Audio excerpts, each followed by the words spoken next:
Shalom again from Ramot, Yerushalayim. This week's Parashat Behar begins with the mitzvah of Shemitah.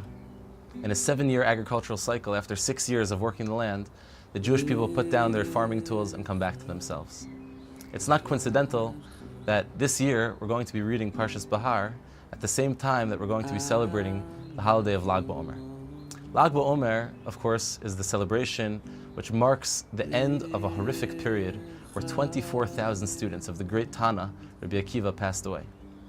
We wouldn't be the first to point out that Rabbi Akiva's students who passed away, the 24,000 students which were celebrating the end of this horrible period, celebrating a period where the 24,000 students ceased dying because there weren't any left, seems hardly cause for celebration. So we need to understand what that's all about.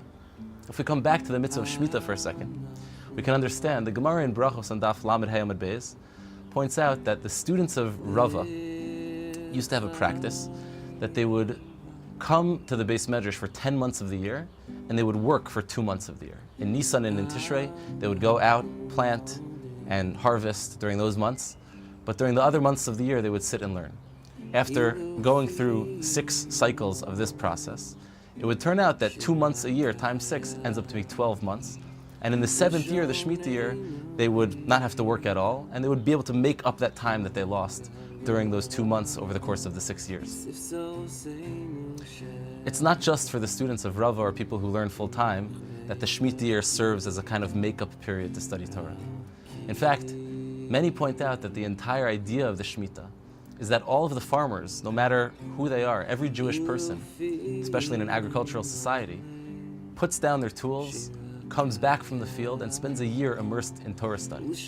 After all, Torah study is the battery pack of the Jewish people. Every Jewish person finds his energy and runs on his connection or her connection to Torah.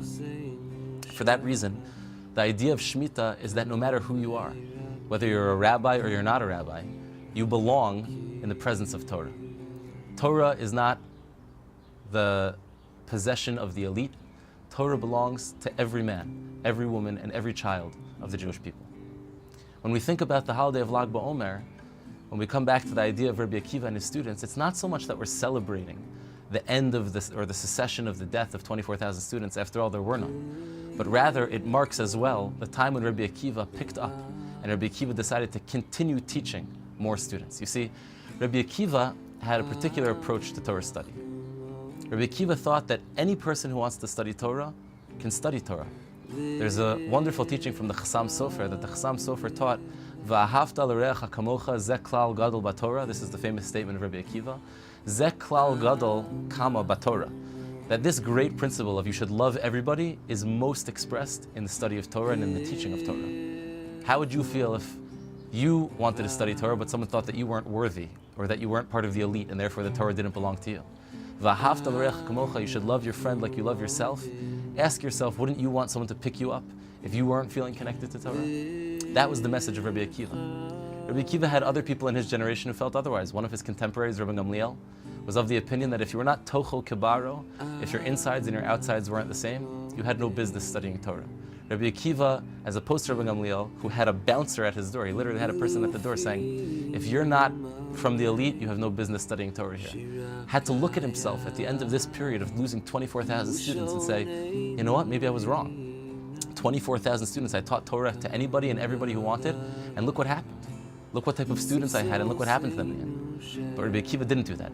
He took a message from Shemitah, he took a message from the concept of taking a year off to learn Torah, and he said, in Hashem's Torah, there's a concept that the Torah belongs to everybody.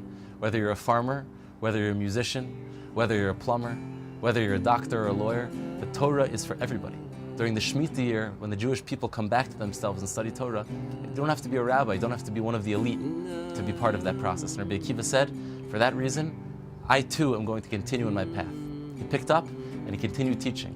The 5 students that Rabbi Akiva taught after that were the ones who were the foundation of the entire Talmud.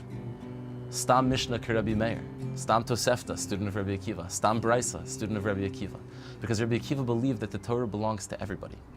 Hashem should help us that in the merit of reading Parashat Behar and the mitzvah of Shemitah, which speaks about the mitzvah to take some time, put down what we're doing, and to study a little bit of Torah, and in the merit of the holiday of Lag BaOmer, which celebrates the continuation of Rabbi Akiva's method, which is to teach Torah to everybody, We should merit to renew our relationship with Torah and teaching Torah to others. And that merit will be Zocha to see Mashiach Tzidkenu with the Gula Shlema of Amitas B'Meir B'Yameinu. Shabbos.